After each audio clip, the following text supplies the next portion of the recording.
அசைவம் சாப்பிட்டுட்டு கோவிலுக்கு போகலாமா? இத பத்தி ஒரு சின்ன பார்வை பார்க்கலாம். நம்ம நிறைய பேருக்கு இது ஒரு பெரிய குழப்பமாவே இருக்கு, இல்லையா? அசைவமும் ரொம்ப பிடிக்கும், அதே சமயம் கோவில் மேலேயும் பக்தி இருக்கு. அப்போ இது எப்படி பேலன்ஸ் பண்றது? முதல்ல பொதுவா என்ன சொல்றாங்கன்னா, நான்வெஜ் சாப்பிட்ட உடனே கோவிலுக்கு போக வேணாம் தான். ஏன்னா கோவில்ங்கிறது ரொம்பவே சாத்விகமான ஒரு இடம். நாம சாப்பிட்ற உணவு நம்ம மனசையும் பாதிக்கும்னு ஒரு நம்பிக்கை இருக்கு.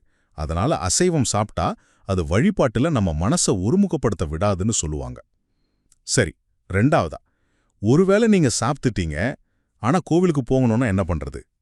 அதுக்கும் ஒரு வழி இருக்கு. தலைக்கு குளிச்சுட்டு போறது ரொம்ப நல்லதுன்னு சொல்றாங்க. அப்படி செஞ்சா உடம்பும் மனசும் புத்துணர்ச்சியாயி நாம வழிபாட்டுக்கு தயாராகிடுவோம்னு நம்பப்படுது. கடைசியா ஒரு முக்கியமான விஷயம். இது எல்லா கோவிலுக்கும் பொருந்துமா? இல்ல. சில குலதெய்வ கோவில்கள்ல தெய்வத்துக்கே அசைவு படையல் போடுவாங்க இல்லையா?